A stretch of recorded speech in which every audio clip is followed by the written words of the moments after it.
Hello, मैं अर्पिता और आज की बात मैं करने वाली हूँ हमारी कॉमन प्रॉब्लम। और वो कॉमन प्रॉब्लम सिर्फ मेरी या आपकी नहीं, सभी हर घर की प्रॉब्लम है। और वो है फ्यूल।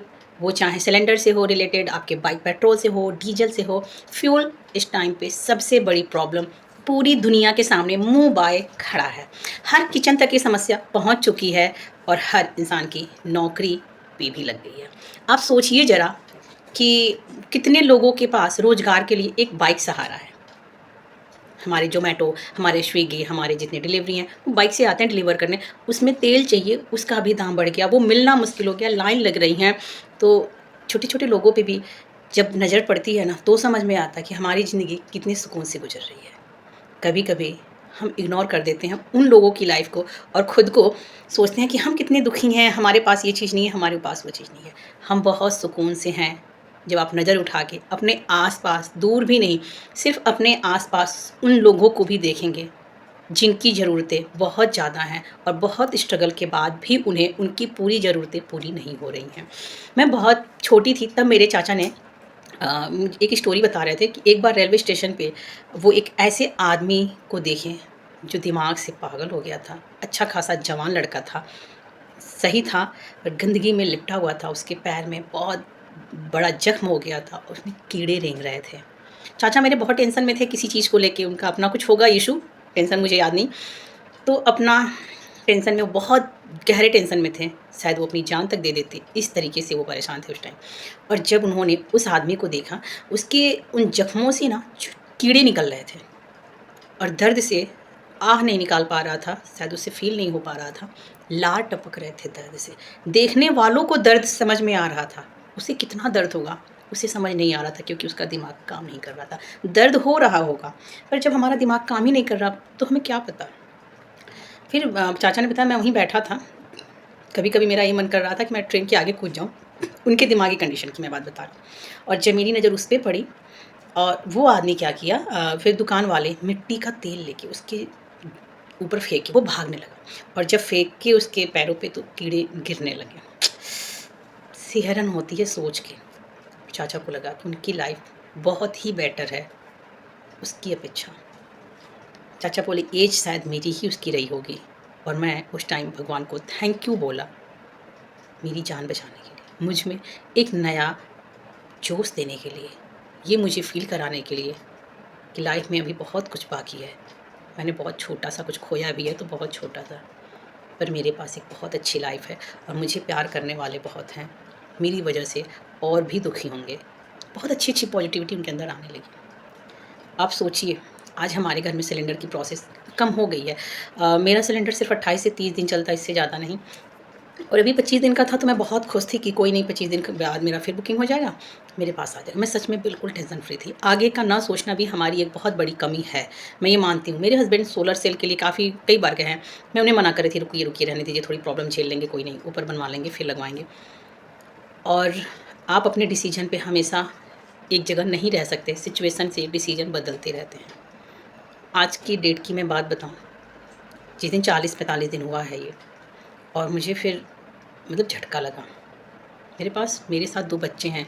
भूख पे कंट्रोल किसी को नहीं होता है, हम मुझे भी नहीं होगा। बाहर की चीज़ें हम कब तक खाएँगे, कितना खाएँगे, पता भी नहीं है। आज सब कुछ पर्याप्त है, कल को क्या होगा?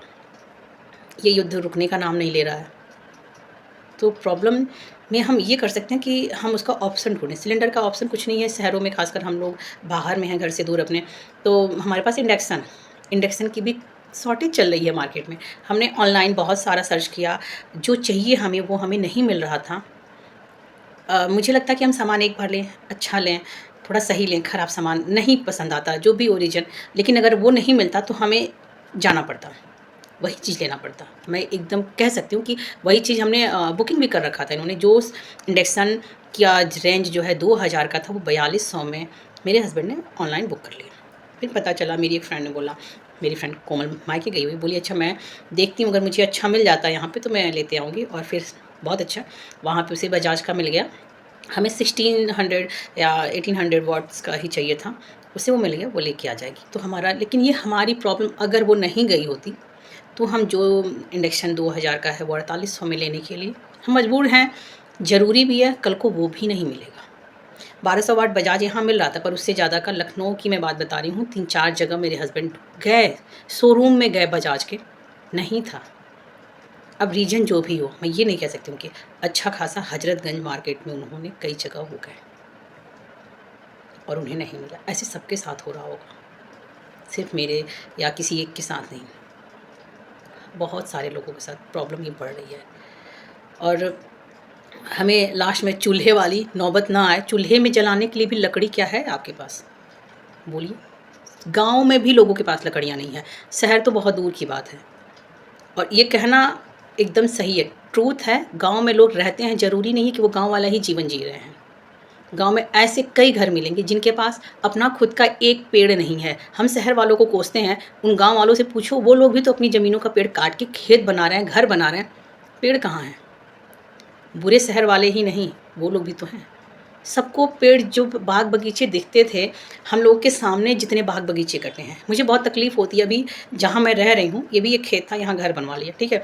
अपना घर बना, अच्छा लग रहा है, लेकिन तकलीफ़ बहुत होती है। पता नहीं क्यों मुझे ये फ़ील होता है कि सारे खेतों में घर बन रहे हैं। मेरे जस्ट घर के आगे, मेरी सोसाइटी के सामने जो रोड है वो 4 लेंथ हो रही है। और आगे पीछे जब मैं जाती हूँ, यहाँ से मोहनलालगंज पड़ता है, इतने पीपल, बरगद, आम, जामुन, इतने पेड़ हैं सड़कों के किनारे, इतने ज़्यादा। और मन में इतनी तकलीफ़ होती है कि जिस दिन 4 लेन ये शुरू होगा, ये सारे पेड़ कट जाएंगे। इतने पेड़ कटेंगे, इतने पेड़, गिनती नहीं है उनकी। और ये सारे पीपल, बरगद, जामुन, आम, यही पेड़ कटेंगे, कोई गिनती। मैं सिर्फ 15 किलोमीटर रेंज की बात बता रही हूँ, और ये सड़कें सिर्फ 15 किलोमीटर तो बनेगा नहीं, बहुत लंबी बनेगी, कहाँ कहाँ तक बनेगी। तो जब सुविधा हम ले रहे हैं तो उसके परिणाम भी हमें झेलना है, तो उसके लिए खुद को तैयार भी रखना है। और मैं हर घर की लेडीज़ों को ये भाई कह सकती हूँ, वो लोग कोशिश, सारी लेडीज़ें कोशिश करती हैं कि हम अपने घर में हर चीज़ की बचत करें, कम से कम यूज करें। बहुत ज़्यादा बर्बाद कोई नहीं करता है, और जानबूझ के कोई ख़राब काम नहीं करता है, ना कोई वेस्ट करता है। हो जाता है वेस्ट, ये मानती हूँ।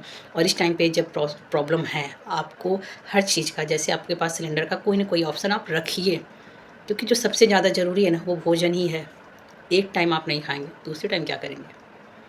तो सबके लिए शॉर्टेज चल रही है, सिर्फ हमारे लिए नहीं। और इसके लिए हमें कोई ना कोई ऑप्शन रखना ही पड़ेगा। सब लोग सोचें, चाहे जैसे भी जो भी हो, आपको करना पड़ेगा अपने लिए, अपनी फैमिली के लिए। आप खुद नहीं खाओगे 2-3 टाइम, आप अपने बच्चों को भूखा कैसे रखोगे? बच्चों पे जब बात आती है, सब कुछ ख़त्म हो जाता है, वहीं पे सारी फीलिंग, सब कुछ। तो इस टाइम एक समझ लीजिए कि हाँ, एक प्रॉब्लम आई है, और ये सबके लिए आई है। मैं खुद इतनी टेंशन में आ गई थी। अभी मैं बहुत रिलैक्स फ़ील कर रही हूँ कि कोमल ने मेरे लिए इंजेक्शन ले लिया। अब मुझे लग रहा है कि मुझे सोलर ऊपर लगवाना ही लगवाना। मेरा कोई मोड नहीं था, कोई नहीं था कि ठीक है हम 1 साल अगले साल लगवाएँगे। थोड़ी बहुत प्रॉब्लम मैं कर लेती हूँ, मैं एडजस्ट कर लेती हूँ। मैं सच में, मेरा नेचर है एडजस्टिंग का।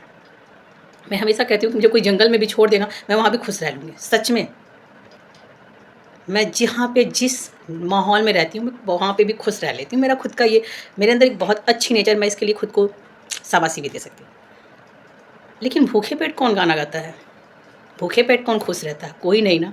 तो इस टाइम पे सबसे ज़रूरी है कि आप कोई न कोई एक ज़रूर रखिए, ज़रूर रखिए। चाहे वो जैसा भी आपको, आपके घर के हिसाब से, आपकी कंडीशन के हिसाब से आप कर सकते हो। क्योंकि कोई नहीं जानता ना किसका कितना है। मेरी कंडीशन क्या है, दूसरे की कंडीशन क्या है, सबकी अलग-अलग कंडीशन होती है। मेरे से बहुत अच्छी सबकी है, मेरे से ख़राब भी लोगों की है। मैं शुरू में ही बोली हूँ ना कि जो ज़ोमैटो, जो स्विगी, ये हैं जो हमारे ऑर्डर ला रहे हैं, मीशो, मिंत्रा, फ्लिपकार्ट, इन लोगों के लिए भी सोचिए। इनकी भी तो रोज़ी-रोटी बंद हो जाएगी ना। सारा ऑप्शन आता है कमाई से, चाहे वो जिस तरीके से जो भी कमा के ला रहा है। फ्यूल की ही कमी है, डीज़ल पेट्रोल के लिए हर चीज़ में कोशिश करें। जहाँ अगर हो सके साइकिल भी यूज़ किया जा सकता है। मेरे बगल वाले अंकल ने साइकिल स्टार्ट कर दिया चलाना, मुझे बहुत अच्छा लगा। लास्ट नवरात्रि के दिन मैंने उन्हें देखा, तो मैं पूछी, अंकल आप, मुझे लगा हेल्थ कॉन्शियस हो गए हैं। बोले नहीं बेटा, पेट्रोल नहीं मिल रहा, लाइन लगाना पड़ रहा है। तो मैं बोली कि जो भी हो अंकल, ये आपने बहुत अच्छा किया, और सच में अच्छा किया। 2-4 किलोमीटर साइकिल चलाना कोई बुरी बात नहीं है। अगर लेडीज़ अगर त्याग कर रही हैं, वो गैस को थोड़ा कम यूज़ करें। मैं दाल भिगो के बनाती हूँ, आप लोग के पास बहुत सारा ऑप्शन है। आप दाल भिगो के बनाइए, जो दाल आपका 15 मिनट में बनता है वो 10 मिनट में बन जाएगा। आप चावल भी धुल के रख लीजिए, उसको जल्दी बना सकते हैं। प्रेशर कुकर का ज़्यादा यूज़ कीजिए, 4-5 आइटम बनाने की जगह आप थोड़े कम आइटम बनाइए। कोशिश तो कीजिए। मैं खुद बताऊँ, मैं दूध बहुत देर तक बॉयल करती हूँ, पर अब मेरा दूध नहीं बहुत देर तक खौल रहा है, मैं छोड़ दे रही हूँ। कुछ-कुछ चीज़ों को अवॉइड कीजिए। नाश्ते में आप बिना पके चीज़ भी ले सकते हैं, फ्रूट्स ले सकते हैं, चना, मूँग ले सकते हैं, सैलेड ले सकते हैं। थोड़ा-सा अवॉइड कीजिए। कुछ ही दिन तो करना है, फिर तो नॉर्मल हो जाना है। एक्स्ट्रा टेंशन लेने से अच्छा है कुछ चीज़ को मैनेज करें। मैनेज आज की ही मैं बता रही हूँ, मेरा आज नाश्ता बहुत बहुत लाइट था। हम लोगों ने लंच में भी बहुत लाइट लिया, खिचड़ी ले लिया। ठीक है, थोड़ा-थोड़ा सा एडजस्ट कर लेते हैं, हो जाएगा। पेट भी भर रहा है, हेल्दी भी है, कोई नुकसानदेह भी नहीं है। 10 आइटम जो बनता था वो कम कर देते हैं ना। अगर प्रॉपर ऑप्शन है तब तो ठीक है, जिसके पास नहीं है मैं उनके लिए बात कर रही हूँ। और सबको सोचना पड़ेगा, बहुत ज़रूरी है। और यही तो टाइम है जब हम अपना दिमाग थोड़ा दौड़ा सकते हैं, कर सकते हैं। अच्छी चीज़ें हैं। खुद का ख़्याल रखिए, अपना ख़्याल रखिए। धन्यवाद। और अगर आपको मेरे कोई भी ये सुझाव मुझे देना हो तो प्लीज़ आप मुझे अपना सुझाव दीजिए। बुरी लगे मेरी बातें तो कमेंट कीजिए। प्लीज़, मैं आप लोग से सिर्फ़ रिक्वेस्ट कर सकती हूँ, लाइक और सब्सक्राइब कीजिए प्लीज़। Thank you. बाय।